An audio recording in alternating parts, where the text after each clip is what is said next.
Make sure you don't sniffle in this episode, John.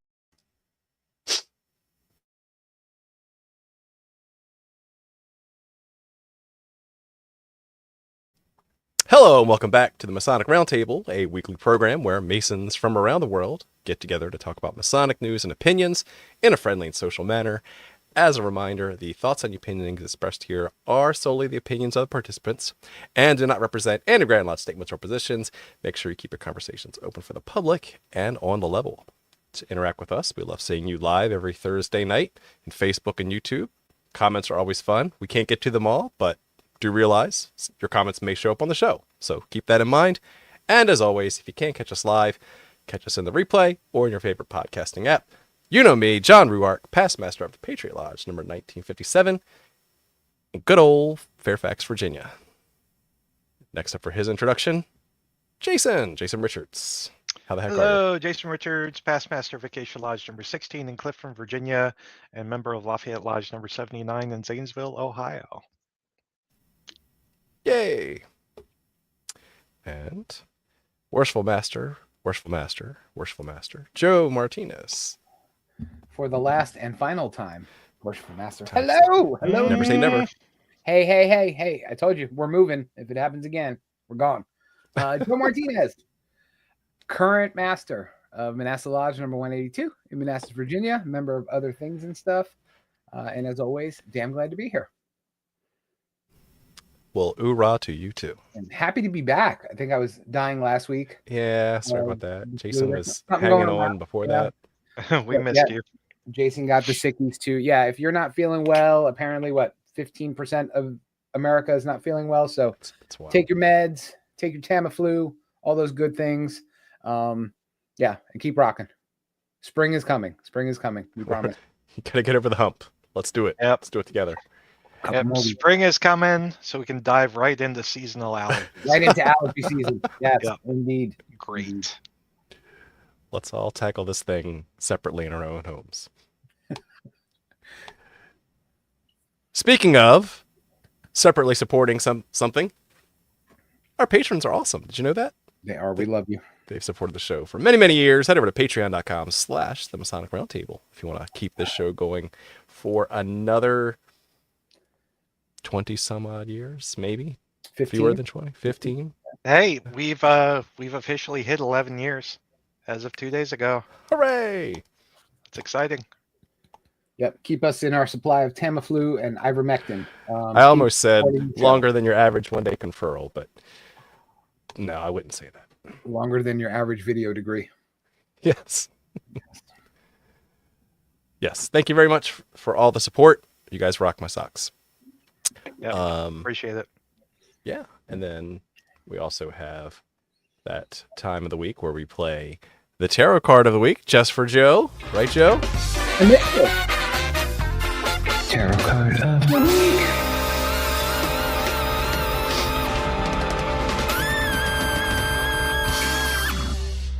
So when you don't hear it for a couple of weeks, you actually miss it. So I was longing for it, and I'm glad we got to hear it. So thank you. Okay. Yeah. Just for you. Yeah. It's actually it's cubed. It's not cubed. It's not logarithmic. Okay, it's straight line, guy. Okay, straight line. It's the Cuban masonry. Shut up, Gary. What do we got this week? Yeah, what do we got? This week we have a rather curious deck that arrived today. Ooh. It is the Tarot deck. A full 78 card Swedish furniture company themed tarot. I love. Did you get that from IKEA? I got it from LAC4. Nice. That's this is a Kickstarter deck. It is freaking fantastic, and the it's very very on brand. On sure. brand, yeah. Nice. So our card for today is the Varld. It's the Varld. Oh, look at that. Nice. Yeah. And it's got the whole like map of the entire floor That's plan. like I love that. a quarter of a section of the floor plan, but That's yes. true. Yeah. It's a microcosm, macrocosm, right? Mm-hmm. That culminates in the Swedish meatballs and the lingonberry sauce. By design, that is so good. The world is completion. It's totality. It's the last of the end of major the arcana. journey, Yeah, right? It's the whole shebang, and the whole plate of meatballs. Yeah, here you go. Here's some meatballs. Yes. Ha!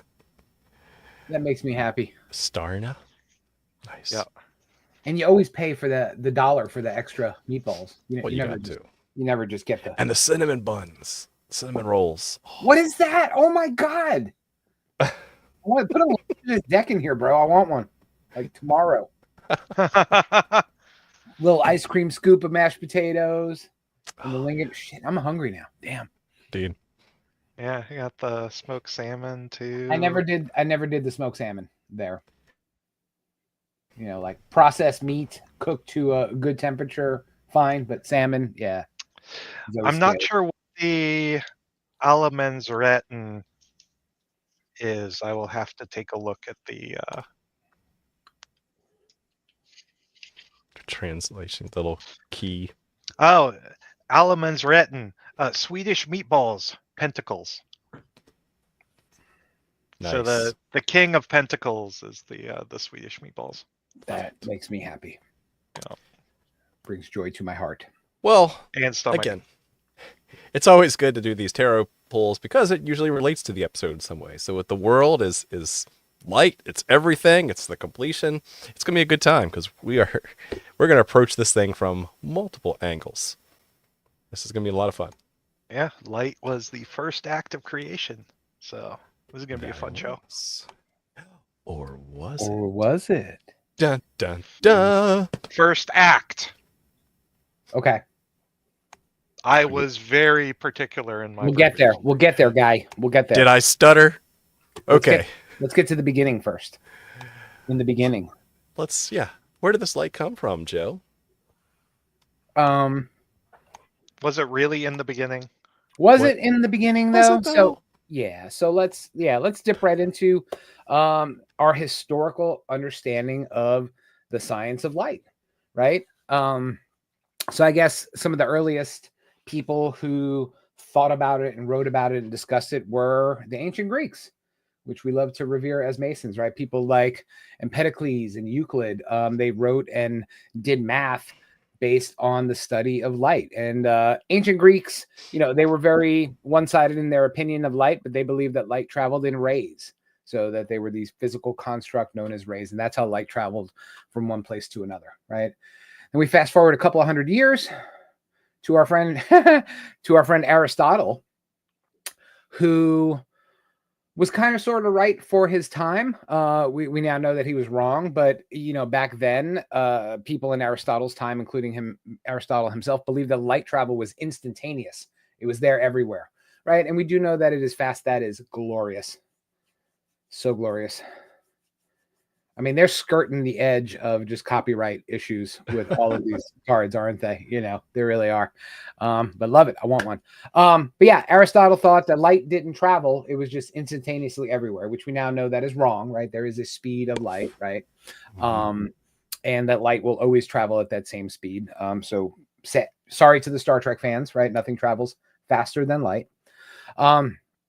But again, that was the predominant thought in the Western world until we moved to the time when Europe was going through the Dark Ages. There was that Renaissance in the Middle East, right, where math started to proliferate and the sciences started to proliferate, and all these amazing things happened, which you don't learn about in Western schools, right? But as the West was in a decline because of disease and dumbness, the Middle East was thriving, right? And they were learning things and writing things down and just doing all this amazing science and math and learning. So we get to around the 10th or 11th century, right, with people like Ibn al-Haytham, who is a mathematician, and he started the science of optics, right? The study of light as a science, right? That some of the earliest writings from him show that as well. So now we're in the 11th century, Dark Ages in the West, Enlightenment time in the East.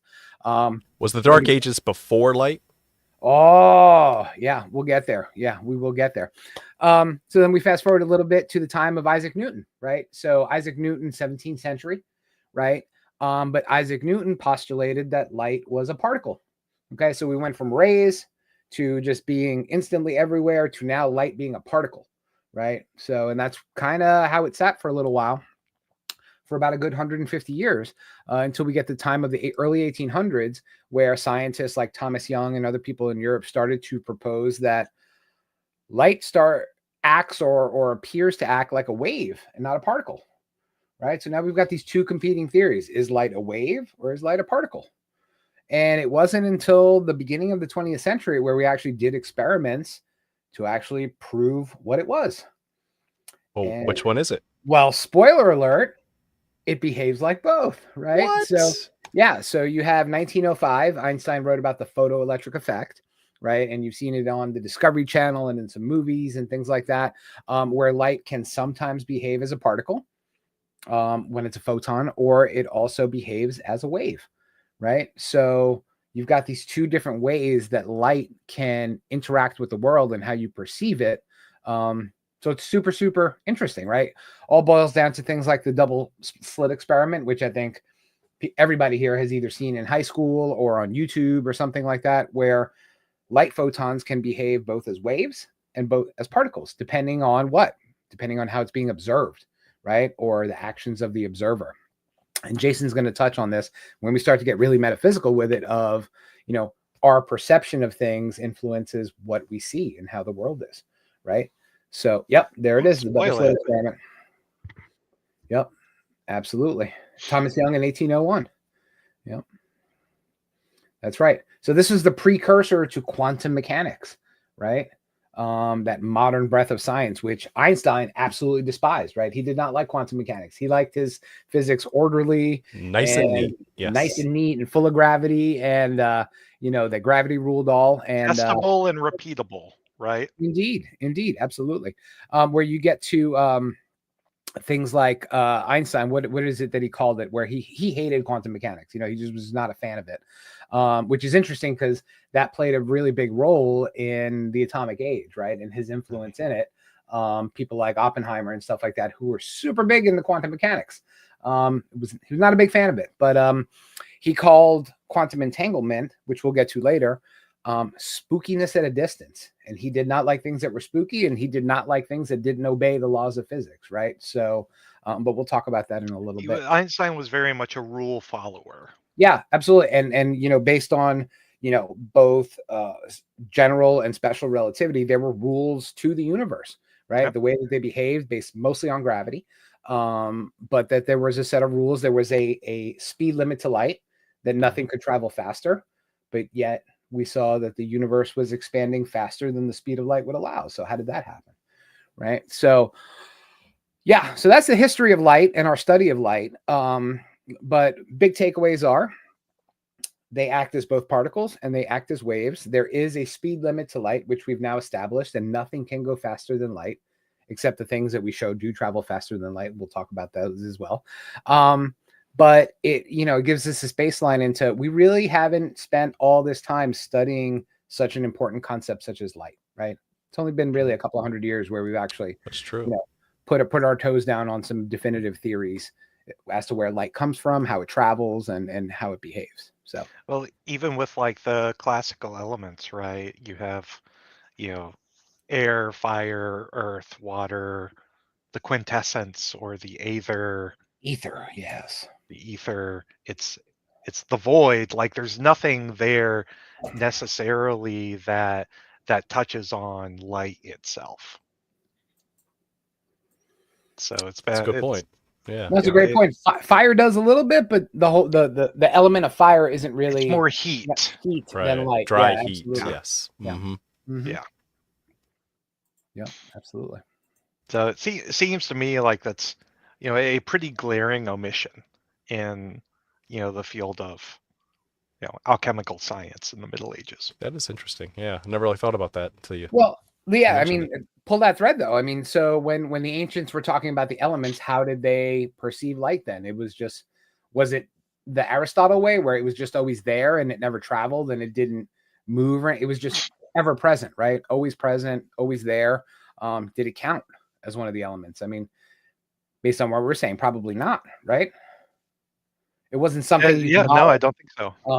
You couldn't bottle it, you couldn't put it in a box, you couldn't quantify it or categorize it, just like Right. you could with the four classical elements. I know I'm hitting nerves there on John because I'm seeing his eyebrows wrinkle. Yeah, I'm just wondering if it was like, because from the Aristotelian classical element perspective, they settled on the 4 classical elements as like the 4 basic building blocks, and so like matter was transformed through chemical processes. So like when you burned a stick and the charred, wood, they could kind of explain it that way because it had all the heat removed and it left more earth, right? That's the carbon of the earth still on the stick, right? So I'm just trying to make that logical leap that after you transform these classical elements, is light one of the byproducts? Not according. Well, I mean, right. You got to get nothing I've seen written. You got to get all the way to E equals MC squared to actually prove that matter and energy really are the same that's true. thing. It's right. So that's so they were way ahead of the game then. Yeah, absolutely. Yeah. Yep. But yeah, well, when you think of byproducts, at least in the 16th century, Renaissance era, byproducts are dryness, heat, moisture, those things that we're naturally ascribed to being elemental virtues of the various elements. Yeah, that's wild. So we picked this episode because light has a very important yet very not well described element of the Masonic condition, right? Of what we teach in our degrees. We all say we're striving for more light, we desire more light, but we really don't get telling everyone at the end of every show to keep searching for more light. Keep searching for more light, yes, but we never really describe it anywhere in the ritual. It really doesn't go beyond the surface level understanding of what light is. Yes, and it's so foundational to the Masonic experience that like it colors your entire Masonic experience and world, and it's almost a throwaway line. Yeah. It's just that's what I love about some of the symbols of Masonry, that they can just be this little small one-liner here that's so prophetic or so deep, that you don't realize it until maybe 10 years afterwards. You're like, oh my gosh, that's what that meant. You blink and you miss it. Right. Yeah. So that's the physical aspect of light. But wait, there's more, because we actually have more aspects of light. How does quantum entanglement and kind of the bleeding edge stuff we're discovering today relate to more of, let's just say, a philosophical side of light? So it relates, I think, pretty well to the philosophy of idealism. You had philosophers like George Berkeley, who said esse est percipi, or to be is to be perceived. And so it's this idea that matter only exists in the sense that it's shaped based on how it's perceived. And so that aligns well to the double slit experience, because true, these particles foundationally, fundamentally change the way they behave when they are being perceived. And so when you think about philosophy from an idealist perspective, like, in order to perceive something, you need to have light or a source of electromagnetic radiation. And so, well, wow. I mean, yeah.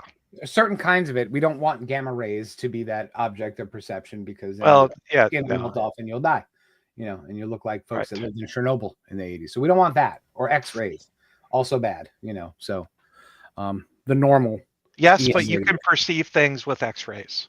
You can, You but if you could. get too much of them, again, They cause You'll perceive cancer. more. Yes. the space will melt I off get and you'll it. go down. Yes. Perceive extra. Yeah. Well, and so to me, that's also a very Age of Enlightenment kind of philosophy too. Some of the enlightened philosophers were more observable, right? That they said that if I can't experience it, it doesn't exist. I'm very poorly paraphrasing it, right? And so that's where light is important for the 5 human senses, right? Forget X-rays for now, because they didn't have X-rays back then, but science to them was, can I touch it, feel it, smell it, squish it, throw it off a cliff? That's Taste it and then die. yeah, that's science. That's experiencing the world, and then all this other stuff, it's a fun thought experiment, but isn't really objective reality. So, Right. yeah. Well, and I think with idealism in particular, the argument there is that there is no objective reality for anything outside of what can be perceived. Well, that hurt my head. Yeah.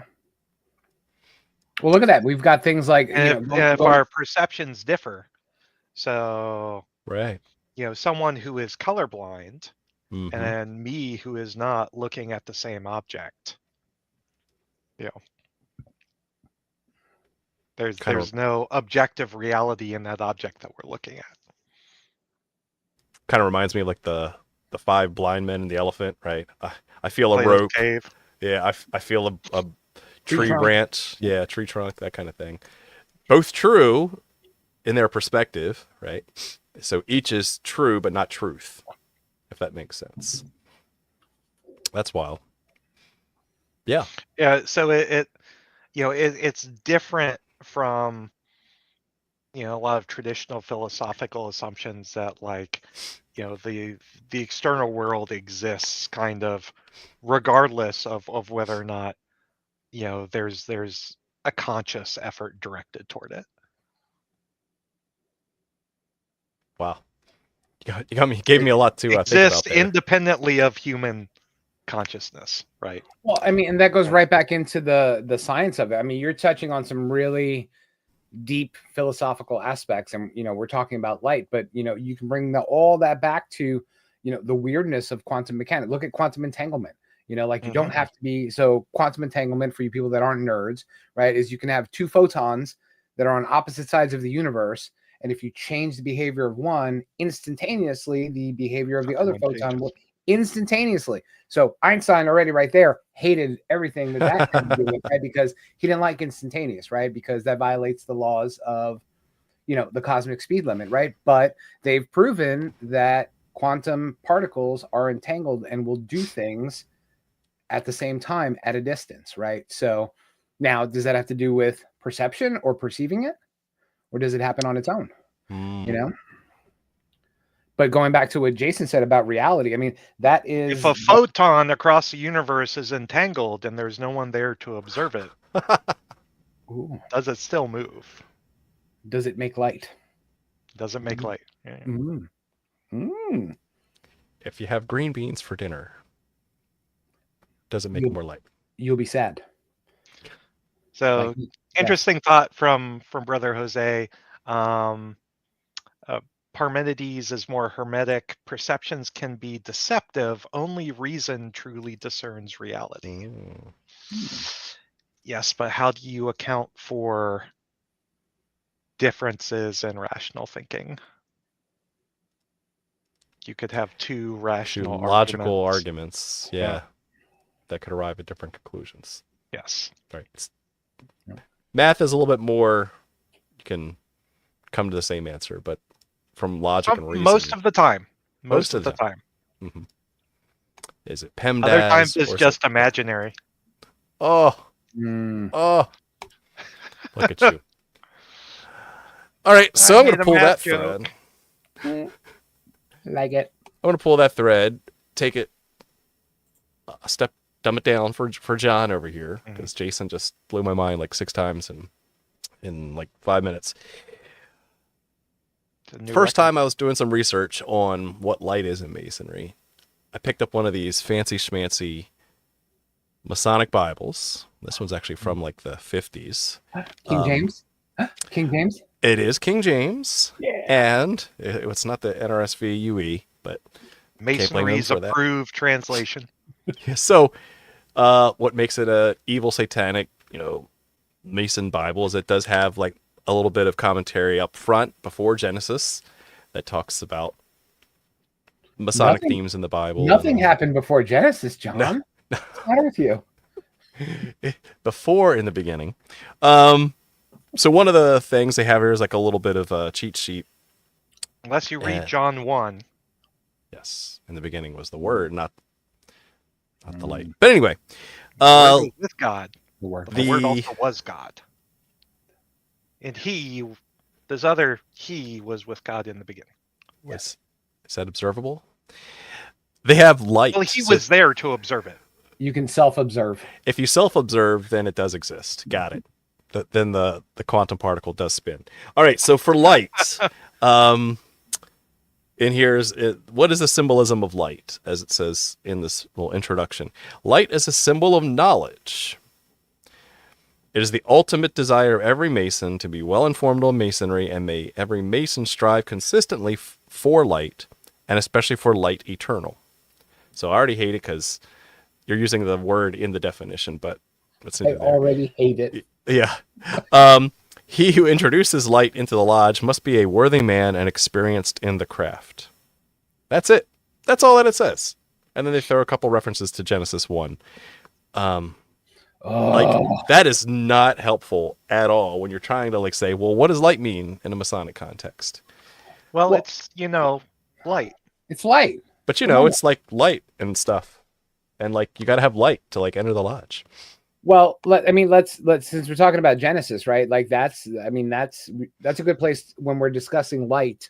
That's probably a big misconception that a lot of people need to get past, right? And this is we're going to talk about it from a linguistic perspective, not from a religious perspective. So, buckle up, save the hate mail. But creation of light was the first act of creation. Yeah, light wasn't the first thing that existed. So let's look at Genesis, and we'll take John's most favorite King James version of a Masonic Bible, and we'll pull it apart, right? So most of your King James versions of the Bible start Genesis 1 in the same way, right? It says, "In the beginning, God created the heavens and the earth." Okay, and there's more, right? And the earth was without form and void, and darkness was upon the face of the deep. And then God did stuff and moved stuff. He moved across the surface of the waters, and they said, "Let there be light." And there was light. And there was light. Right. So if we actually look at the Hebrew does not say that. In the beginning, God created the heavens. Well, that's what this says. But so King James came millennia after the story of Genesis. Okay. And it was in a completely different language. Okay. Blow my mind. I know. So if we look at the original Hebrew, Genesis 1 reads very, very differently. So basically what it says, in the beginning of, or when God was going to create the heavens and the earth. So when God began to create. Right. So the first act wasn't the heavens and the earth. That stuff was kind of already there, right? Or maybe the pieces of it were already there. Then we move into, as Jason said, that first moment of creation was God said, "Let there be light," and there was light. So it was the act of adding light that started to order the cosmos. That was kind of sort of there, swimming around in some soupy soup of void. So basically what I'm hearing is it's like it organized the prima materia. Yeah. Okay. So when God began to create is a better translation than very much so. But that's going to break 2,000 years of just Latin and English translation not going to go well. So can I talk to the manager of the King James version? I have a complaint. You're gonna call McCoy's, and do they even make Bibles anymore? But I mean, the big thing there is that again, we're glossing over it. If you read Genesis in the original Hebrew, it talks about an ongoing creation event rather than an initial moment in time and space. right? Yes. Which is a Gotcha. very different story, right? We're talking about, you've got lots of folks that talk about, well, the Bible says it was, creation ex nihilo, or creation out of nothing. Mm-hmm. It doesn't say that. It doesn't actually say that. If you actually read the words, it doesn't say that nothing created something. And I don't think it implies that at all. If you read too much into it and put your own understandings in, or your own perceptions, then maybe it does. But it in and of itself does not say that something was created out of nothing. Like Jason said, there were bits and pieces already there, and the ordering of it using light made it actually perceivable and created. So nice. Yeah. So there you go. Do your research. Read. Get to the original language. That would be helpful when you dig deeper. The original language of the earliest version of the text that we have. That we could, that was written down hundreds of years after the oral history had been handed. Yeah, hundreds, if not thousands of years after the oral tradition began. Yeah. Yes. Right. All right. So let's talk about the English translation of the words that we have today. So I have a longer presentation that I call Transcendent Light, that I really dive into a Judeo-Christian breakdown of where the word light is found in the Bible, and try to weave a story out of that. So if you want the longer version, you can invite me to your lodge. But here's some of the highlights. See what I did there? You use the word in the joke. Yes. It doesn't Awful. work that way. I need to be held to my own standard. It's not even a dad joke. It's just poorly executed. Genesis 1:3, and God said, "Let there be light," and there was light. We talked about that. I am selectively choosing ones that actually talk about light as a divine aspect here. We talk about the Lord going ahead of them as a pillar of cloud by day and a pillar of fire by night. So God is the light that helped them with the Exodus. 2 Samuel, "You, Lord, are my lamp. The Lord turns my darkness into light." All right, so we're getting, I want you to see patterns that come out of this actual term of light found here. Many, Lord, are asking, "Who will bring us prosperity? Let the light of your face shine on us." So we're starting to see some equivalency of light being an attribute of God, symbolically. "You, Lord, keep my lamp burning. My God turns my darkness into light." We talked about that. The precepts of the Lord are right, giving joy to the heart. The commands of the Lord are radiant, giving light to the eyes. We talk about, and there's Perception. other. Yep. Just like Jason said earlier, right? That's how we perceive. And I didn't even search for things like light adjacent words like illumination or things like that. The Lord is my light and my salvation. Right? So we've got that in the Psalms. "For with you is the fountain of life. In your light we see the light."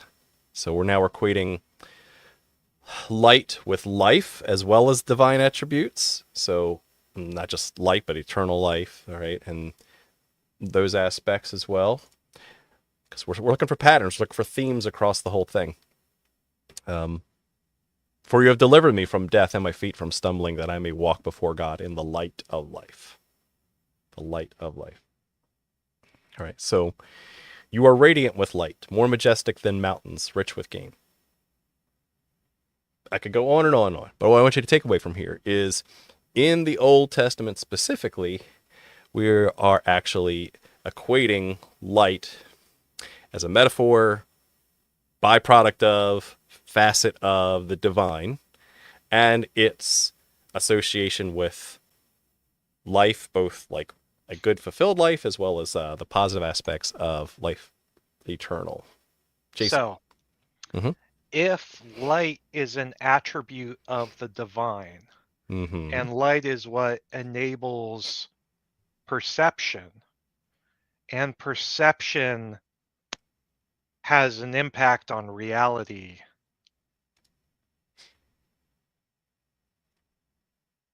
I'm breaking my own brain here. What if essentially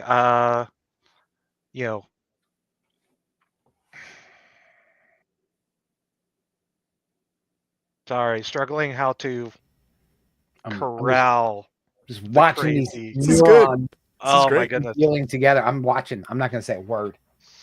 Keep going. If light is a divine attribute, then God's light creates reality just from the standpoint of God enables through his own light enables the perception of all reality.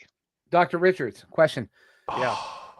Did we not just say that when we tore Genesis 1:1 apart to beat, right? It's no, Jason's taking it a whole step no, further. but no. What I'm going with the light being the actual act of creation, right? So it's not, and I think Jose said it right. in the text, right? We're not talking about just, God lit a lighter like he's at a concert and magically light just showed up. Like the essence of throwing light into the creation was that divine manifestation. And I think that's kind of the story it's telling. Yes, and I was connecting that light to God itself. And so God existing is manifested as light. Or did he look at his own hands and perceive himself? It's like, oh crap, here I am. Well, right. Otherwise, you wouldn't have the double slit experiment, right? If light is a core attribute of the divine, could the divine have not created? Oh, right. Could it, if it's it lightless. almost feels like we're getting very, very deep down the philosophical rabbit hole here. I love it. So let's jump ahead to the New Testament. All right. So we're now shifting towards, the Gospels that are written in Greek that are very familiar with the, the Torah and all of the symbolism and metaphors that have been there and existed before them.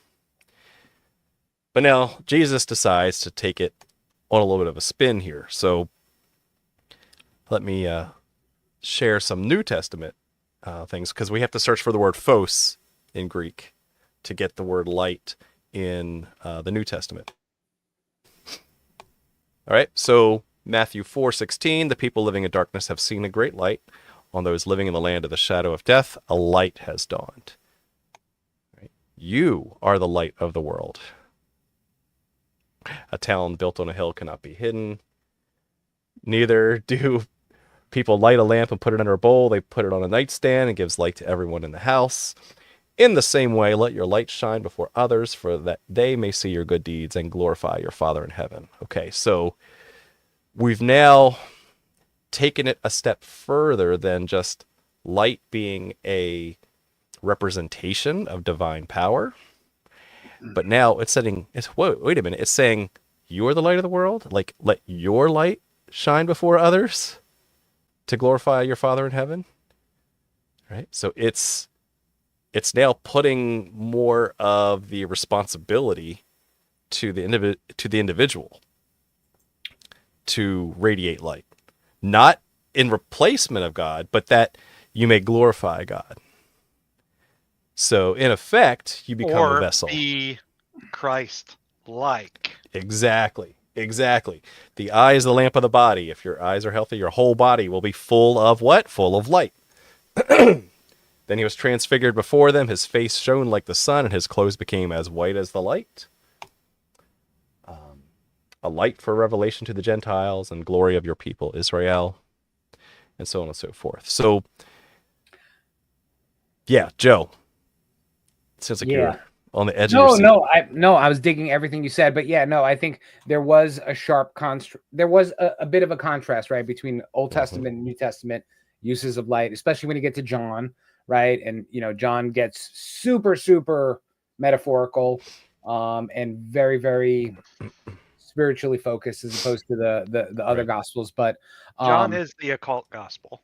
He's my dog. He's my man. He's my main squeeze. My all those other things they say in What You Do in the Shadows. But he talks about but they talk about light again, like you said, not just a lighter at a concert. They use it as a reference for truth, for the presence of the divine, which, especially when you get to John, that light within you could be a reference to that divine spark that exactly. Ding, in ding, all ding. So, Even before John, if you look at like the Etz Chaim, which is a commentary that talks about like the menorah's flames as metaphors for divine awareness, doubling down on Proverbs 6:23, which equates the Torah with light and mitzvot with candles. So it's illuminating your soul to be with the divine. Then I love the way that where Jason was going down his mental rabbit hole, where Joe was going. Jason, you want to jump in before I switch to my next thing? No, go for it. So one of the early church fathers, Origen, it's like around 300 AD or so, has a really good commentary about, again, this vesseling of how we, in the New Testament era, are actually reflections of the divine, right? And he digs deep into specifically John 1:5, and the light shineth in the darkness, and the darkness comprehended it not. This is a long paragraph, but it's really worth listening to. So this is Origen's commentary on this section. He says, "The light shineth in the darkness of faithful souls, beginning from faith and drawing onwards to hope. But the deceit and ignorance of undisciplined souls do not comprehend the light of the word of God shining in the flesh. That, however, is an ethical meaning. The metaphysical signification of the words are as follows. Human nature, although it sinned not, could not shine by its own strength simply, for it itself, human nature, is not naturally light, but only a receiver or a recipient of it. It is capable of containing wisdom, but we are not wisdom itself. As of the air of itself shineth not, but called by the name of darkness, even so is our nature considered in itself a dark substance." We start off dark. However, admits of and is made the partaker of the light of wisdom. And as when the air receives the sun's rays, it is said not to shine of itself, but the sun's radiance to be apparent in it, so is the reasonable part of our nature. When we possess the presence of the Word of God, does not of itself understand God and intellectual things, but by means of the divine light implanted in it. Thus, the light shineth in the darkness, for the Word of God, the life of light of men, ceaseth not to shine in our nature, though regarded in itself, that nature is without form and darkness. And forasmuch as pure light cannot be comprehended by any creature, then the darkness comprehended it not. Meaning that, we do not inherently have light, but when we have the wisdom of our divine creator, we are a vessel. We can then live and transform that, which makes us the light of the world. It's very Calvinist. Huh. Like, the idea of total depravity of man, in his own natural state is incapable of choosing God. But if you think about it from more of a standpoint of man's natural state, is that state of complete union with God, and whether it be the Garden of Eden or since time immemorial, I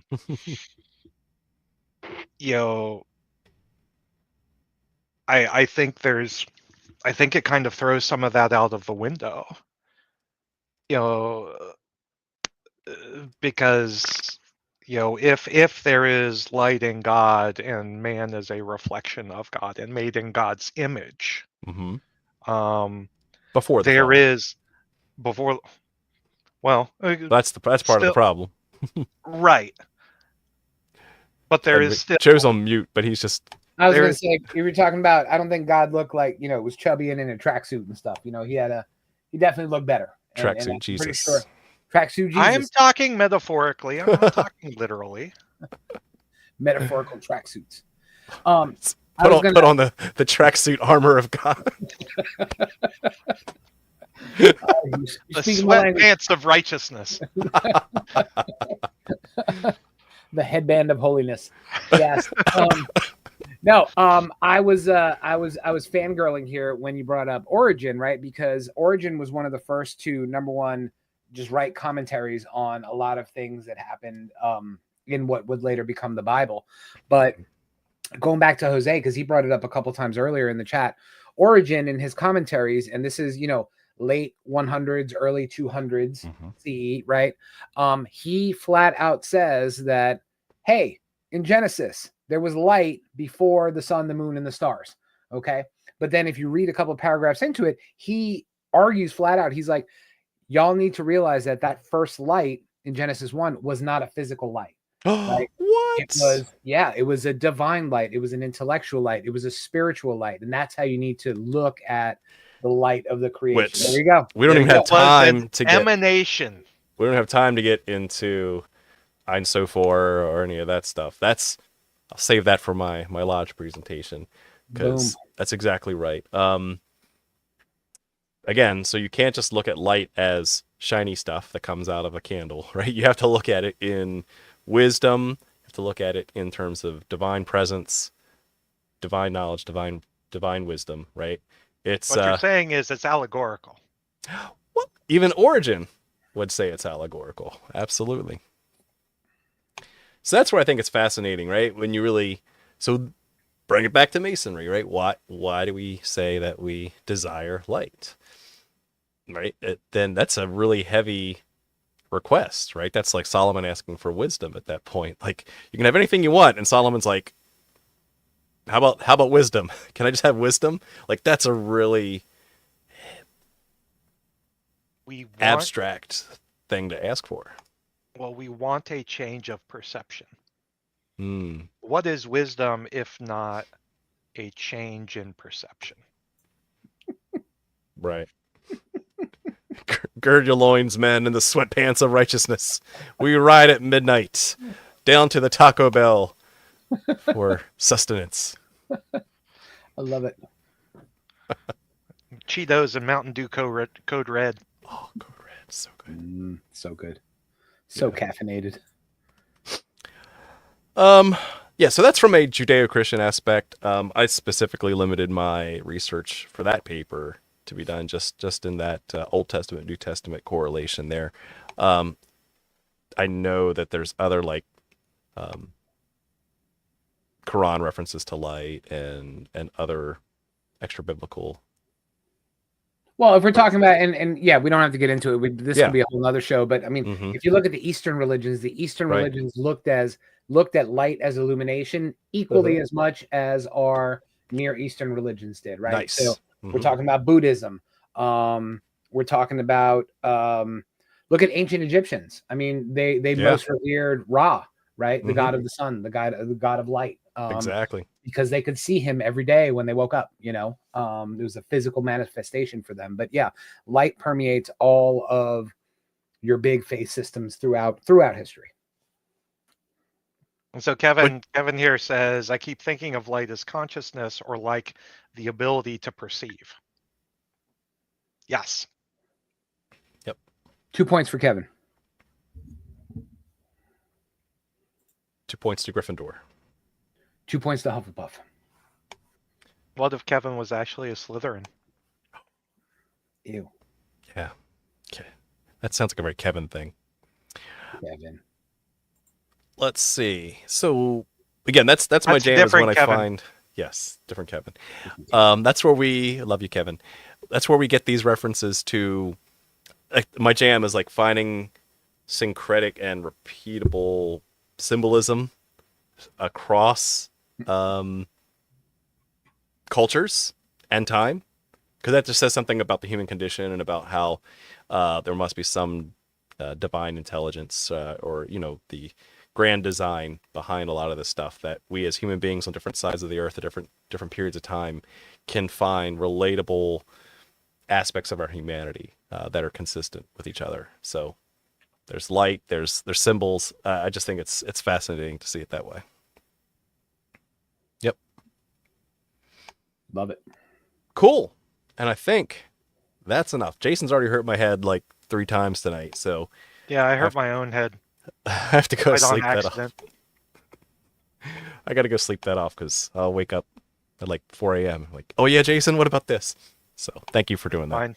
Thank you I for turned my adding. phone on silent, so. And that's that's the thing that most people don't know is that we will have these moments of just inner brain explosions, and we will text Jason at 1:30 in the morning and be like, dude, what about this? You forgot that.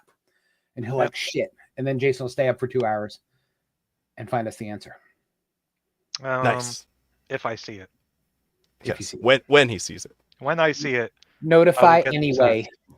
Yes. Urgent. Awesome. Joe, final thoughts.